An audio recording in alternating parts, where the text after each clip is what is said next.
Well, welcome to the Vitalistic Voice. I'm Dr. Colin Elkin, and I'm so excited to have our guest on today, Dr. Bill Nolan from Danvers, Massachusetts. And Dr. Nolan has one of the most successful neuropathy practices in the northeastern United States. I'm so excited to have him on the podcast today. And first of all, Dr. Nolan, thanks for being with us. Welcome. Thank you. Thank you for having me, Dr. Call. I'm excited to be here. Well, this is great. And in my 30 years of practice, I frankly didn't see a lot of patients with neuropathy. That wasn't necessarily a focus that I focused on, but I know that there's a huge population that suffers from neuropathy. So you are a specialist in neuropathy. You've been doing this for a long time. Can you just give us a little bit of history on your journey into chiropractic and obviously opening and creating your practice and how this has transitioned into a real neuropathy focused type of practice? Yeah, sure. I think the neuropathy happened by accident, but I'll get into that. So I've been in practice. I graduated in April of 2001 from Logan College of Chiropractic. I opened a practice in St. Louis, Missouri, right after graduation. I did that for a while, but being from the Northeast, the heartstrings just kind of pull you back. So I came back to the Northeast and we started practice, and it's been great ever since. I think the journey with neuropathy happened naturally, where you'd have someone come in that would have, let's say, lower back pain, and they have pain in their extremities. They might notice they have numbness or tingling in their feet. And I think for a lot of chiropractors, that's just something that we see. Like, we kind of treat that, right? You'd have someone with lower back pain, and then they'd get better, and all their leg pain would get better. And so I had certain instances over the years where some of the lower extremity pain wasn't getting better.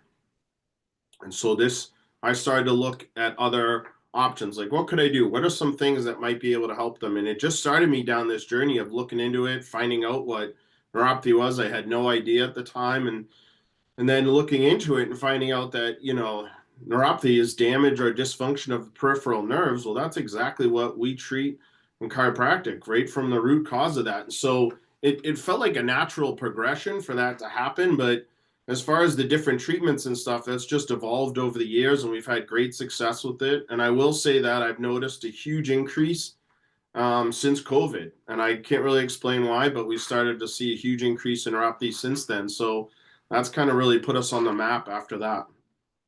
Wow, wow. So what would you say from a patient standpoint when patients start to experience these types of symptoms that would be diagnosed as neuropathy, what is the root cause? In your opinion, what's the root cause of that, and how does that start to happen for patients? That's a great question. We see it, I think there's threefold. One, I think there's a whole metabolic component, lifestyle, things we're eating, medications we're taking, side effects, that. So there's a whole metabolic side. One of the things we see a lot of is lack of blood flow to the area. And then we see damage to the nerves. And we can't, if we had to explain it, I would like and come up with like it starts here and then goes here. It'd probably be something that's more metabolic, something that people maybe aren't exercising, aren't eating the right way, aren't taking care of their body. They get a lack of blood flow to the area, and then you see damage to the peripheral nerves. And so we take that same approach when we treat it, as we look at the blood flow, like what can we do to help that? What can we do to help the peripheral nerves? And then what can we do metabolically to help the patients? And so we look at the whole spectrum. Incredible. So when a patient comes in with these neuropathy type of symptoms, how do you examine them and what type of testing or objective measuring do you use to compare how they're progressing over time? Great question. So a lot of it is we do a lot of tests that we would similarly do for someone with lower back pain that came in. We do a lot of the similar tests with that, and then we go a step further and we do a lot of sensory exams specifically to the feet or the hands or both, the upper and lower extremities. And so we do use the Toronto clinical scoring system for that. So where we might use different things like a cold temperature, we compare that to an area on the body that they could feel normally. For example, if like we put something like right here on the forearm or right here on the side of the cheek, we might put something cold here or cold here, and then compare that to the foot and the foot area and say, okay, how does that compare? So if you can feel this is a 10 out of 10. How does that feel to your foot? Because there's not a test where we can just hook someone up and just say you have neuropathy. There's a lot more to it. And so we do questionnaires and then we do these specific tests. So there might be cold, there might be vibration that we use, there might be heat and different things. And that actually gives us a score and tells us how much sensory loss there is. And then the other thing we do is we take thermographic images with a camera that can tell us blood flow and how that is impacted. So if we see certain cooler temperatures, we know we're not getting enough blood flow. If we see warmer temperatures, we see a different color on that. We know they're getting plenty of blood flow. So between doing our traditional examinations, we also do a digital foot scan. Then we do some of the blood flow tests, and then we actually do the Toronto clinical scoring system. That gives us a pretty good idea of because sometimes patients come in and they say they have neuropathy, but when you actually go through the exam, they actually have something going on with their lower back.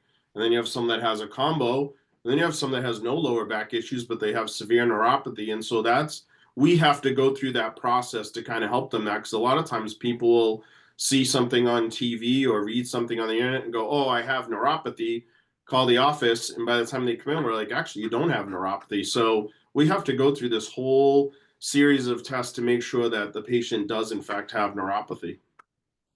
Wow. That's actually that's very cool. I really, I'm thinking about that and kind of thinking of how that could be so helpful in many different settings and many different chiropractic offices.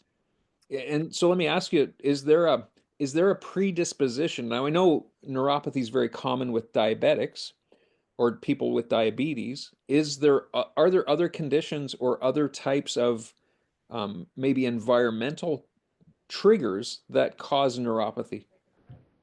I'd say we put them into three big buckets. One, I think diabetes is probably like one of the larger ones just because there's a huge, just a metabolic component to that, right? Like we know that their blood sugar is being impacted. So diabetes is probably number one. I would say number two is chemotherapy induced neuropathy. We see that a ton.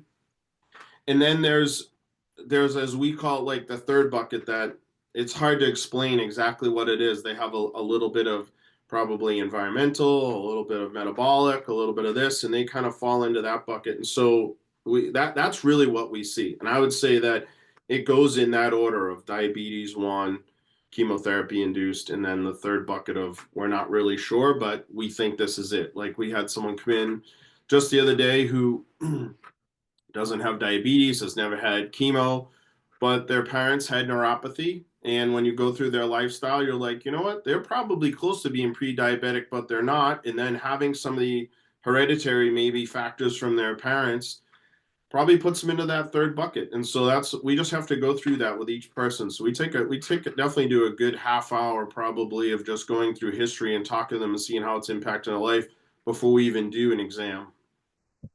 Wow. So here's a question for you. And so if I was a patient and I didn't know the difference, or I didn't really understand the purpose of going to a chiropractor for these types of symptoms or this type of problem, and I was thinking to myself, should I go the medical route and see my medical doctor versus coming to see you? What would you suggest to me, and what are the main differences that patients should be aware of? That's a great question.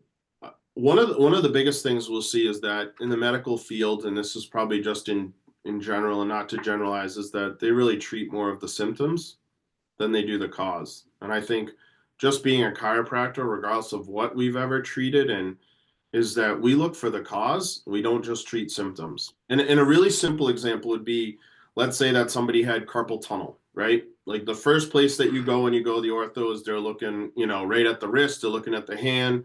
The first place that the chiropractor looks is right here in the neck, right? Why? Because that's where the nerves originate that go down into the hand. And so the approach is totally different. A lot of patients come in and they'll say that nobody has ever asked me these questions, nobody has ever done these tests. They'll go into their primary care and they'll say, I have numbness in my feet, and they might touch them sometimes. They might do one simple test and they'll say, you have neuropathy. And so, if it was my advice, I would try and find someone, whether it's a chiropractor, a medical doctor, A functional medicine doctor, someone that specializes in neuropathy, is really who you want to see. And of all the ones that I've met, like I feel like the chiropractors that specialize have a holistic approach to it that would be better suited for most patients. In your experience so far, can you share a success story? In other words, what person comes to mind the most of the best recovery or the best response to some level of care that you've provided for them? I had a gentleman, he's in his 40s. He has a young son that likes to play hockey. And when he came into the office, he had not felt his feet in 8 years, and he had not been able to skate with his son. He also, this patient was a former Division One athlete and had a lot of success as far as being on the field. And so being athletic and being mobile and doing things with his kid is how he envisioned being a dad his whole life.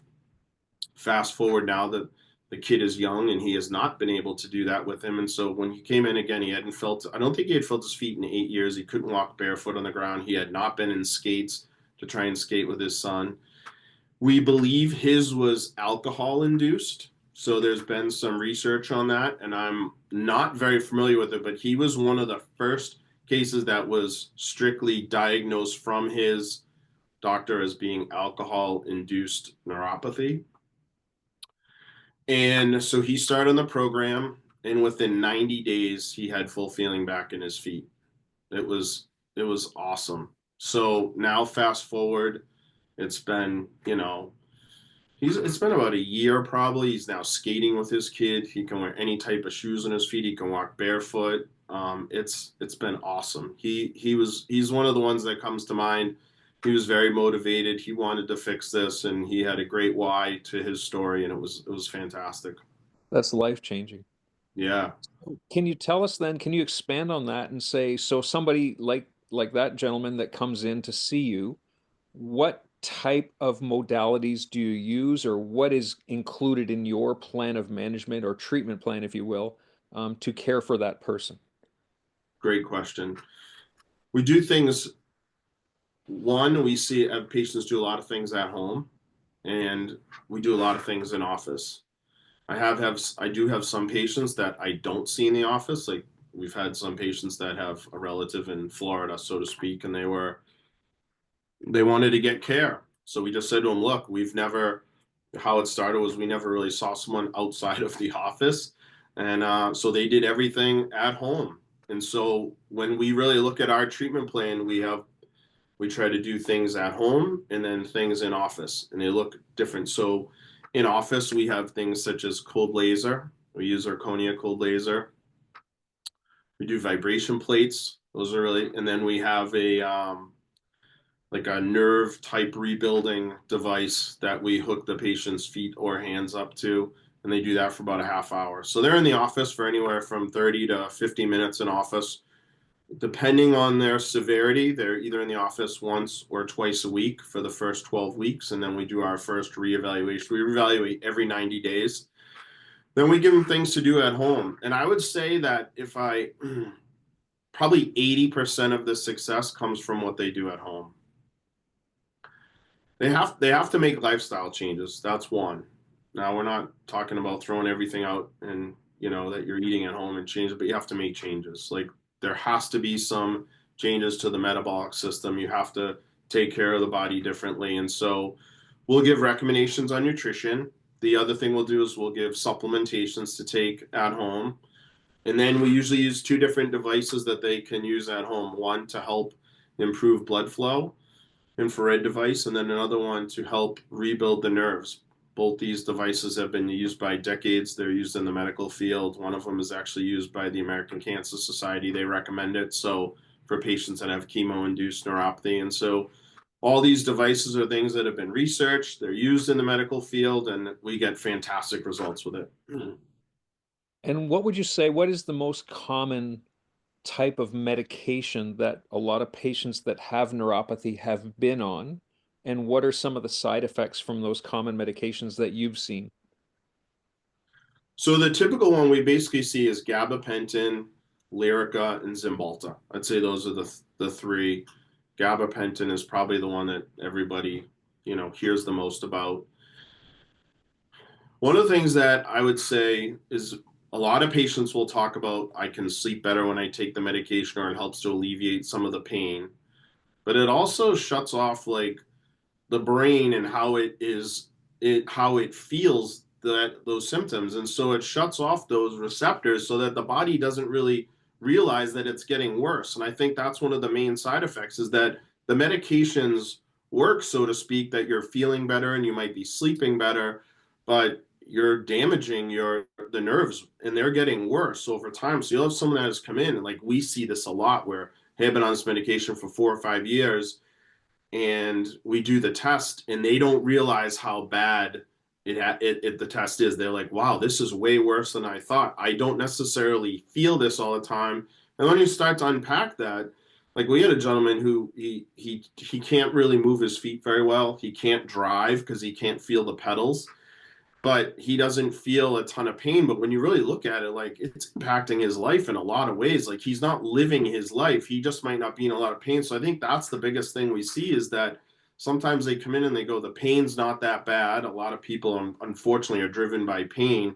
And if they're not, they're driven by the limitations in their life. And so they'll say, like, it's not that bad. But when you do the test and you see you have severe neuropathy, we realize that these medications might be helping them in the short term, but in the long term, they're damaging the body much worse. And that's probably one of the worst side effects we see. Yeah. Yeah. And so how common is it for somebody to come in for care and start to improve under the care that you're providing and be able to get off those medications? Do you see that often? We see it a lot. Yeah. That's a line where not being a medical doctor and being a chiropractor is like, we're not going to say stop taking it, but at the same time, I think intuitively a lot of people know that, like, look, I'm getting my feeling back, my feet, I'm able to walk better, I'm not as unsteady on my feet, I'm able to do all these things, I'm sleeping better. That's probably, another like top three that we hear. And I think they instinctively just start to take the medications a little bit less on their own, or they'll just reach out to their doctor and say, look, I've been doing this program, I'm feeling better, like I want to come off. And they slowly just take them off the medication. And so we have patients that get off that stuff daily. That's amazing. That's a huge win for people to be able to get out. Not to mention the expense if they don't have any type of health coverage to pay for those medications, but that's incredible to be able to have that big win in your office. That's fantastic. So what would you say, what are the biggest challenges that you face in practice in trying to, because there's so many people out there. I mean, the market for people, the population of people that have these types of symptoms is massive. And we always say in chiropractic, there's three things that cause subluxation. There's three things that cause interference to the body's ability to heal, and that is thoughts, traumas, toxins. And it's never been worse in our world than it is now in these days. So, what is the biggest challenge for you in getting your message out to people that there is a holistic approach and there is perhaps a more effective way to get better results rather than just covering it up with chemicals or covering it up with medication? It's definitely the biggest challenge for sure, because they're bombarded every day. We're bombarded, like with ads that we see on TV, things that we see on our phone, and that that is a huge challenge. And I think that the number one challenge we see in the office is that patients expect the insurance company to pay for it, right? And if you look at what insurance covers when it comes to neuropathy, is they cover three things. They cover medications, typically gabapentin, Lyrica, Cymbalta. Then they'll cover what would we call, like, stability devices, right? They'll cover canes, they'll cover walkers, and they'll cover wheelchairs. And then the last thing that's crazy is they'll cover amputation of the toes, up to three toes that we've seen and heard through this, is that they cover amputation. So when you look at it, they're going to cover medication, they're going to cover stability of some side of device. The third thing they cover is amputation. And so the biggest challenge is saying to someone that if that's the route you want to go, your insurance will cover it, and that's what you should do. But if you want something different than that, then you're probably going to have to pay for some of this out of pocket. And that's a tough thing, because I think a lot of patients just expect that, well, my insurance should cover it. But I think when you get to a point where it gets bad enough and it's impacting your life, I don't think the insurance matters as much because you just want your life back. And that's really what we try to talk about a lot with patients is like, how is this impacting your life? Like, what is it that you can't do? But that's by far, I would say that the biggest challenge we see is people coming in and just thinking that, well, I pay for insurance, it should cover it. But when you really look at it, is like they do, but you have to be ready to just do those three options. And if not, we have another option, but you're probably going to end up paying some out of pocket for it. I'd say that's probably number one. So there's obviously, I mean, with you being so successful and have seen so many people do this in the past or get under care in your office, uh, what processes in place do you have to educate people to help them to understand the differences of just taking medication or treating the symptoms versus getting to the root cause of the problem? It's a constant, it's a daily thing, right? And especially when they first come in, we have patients. We ask them if they'd be interested in watching a video about it. We show them about a 30-minute video. I think that's really key. It kind of probably takes every little bit that we talked about and puts it into a really good video. And so that's the start of it right there. That's like day one. They watch a video on that. Then when we go in and we really start to talk to someone and try and educate them on like this, there's more to it than just taking a medication. Like this is impacting your body and how what you should do. So there's more education there. And then I would say on a daily basis, we talk to them. Either we have a system that we basically plug them into and they'll send them a message daily that tells them like a little bit about like their neuropathy, what they can do to improve their health or thing they can do to eat better. And we have to combat what they're getting online, right? Like all those things, like they're seeing it on TV, they're seeing it in the news, they're seeing it on their phone. And so for every message that they have, we have to have a message the opposite way of like, we want you to be healthier. We want you to take a different approach. And so it's a daily battle. And then when we reevaluate with someone, I think that's another really good time. Every 90 days, we sit down and we sometimes we have to like almost go back to day one and tell them like, remember all this stuff, even though they're getting good results. I think it's just our nature and that we see is like people want to just be able to take something and have that take care of it. But that's not the way the body works. It's incredible. Well, so let me just say, so if somebody watching this video wanted to get in touch with you, first of all, can you let us know where exactly are you located and what's the best way to get in touch with you? So we're located in Danvers, Massachusetts. And for those that are in the area, we're near right behind the Liberty Tree Mall. But if not, I mean, I think the best way would be to call the office. That's really probably the number one way. You can also go to the website, but our office number is 978-774-4468.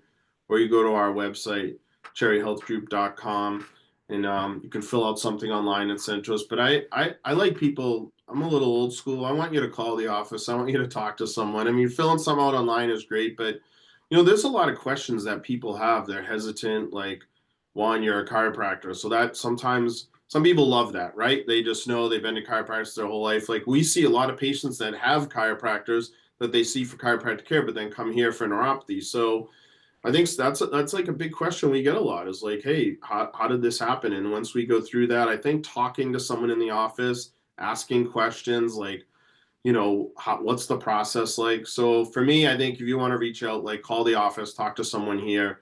We have people that are available. I would, Zoe, Kristen, or Andrea are great. Those three right there. Ask for one of them. You can talk to them and then set up a time. And if you want, you can do a free consultation on the phone with me as well. I'd be willing to do that. Well, that's amazing. I appreciate that. So any final thoughts? If there's let's say there's a patient watching this who is having some of these symptoms, numbness, tingling, having some neuropathy type of symptoms, and is really uncertain about making the next step, what advice would you have for them?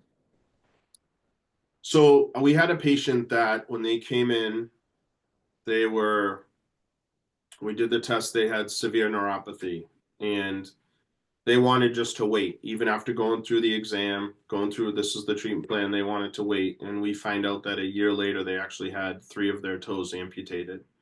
And so, one of the things that we have seen, and this is probably more since COVID, and I don't have an explanation for why, is that when they once you get to a certain point, it goes downhill pretty quick after that. And I think that anyone that has any sort of symptoms, like the best thing to do is just to reach out, even if it's a phone call, and find out like, is there something that can be done? Every single person that goes to their primary care, they say there's no cure. And I even like to say that you're right. There might not be a cure, but we can reverse this, right?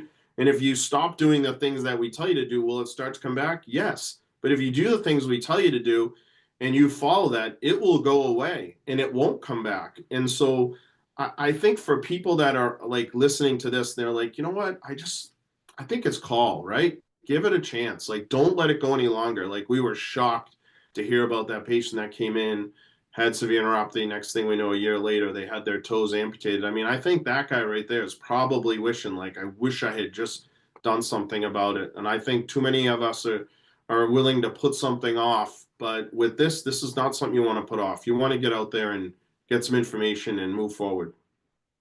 Great, great advice.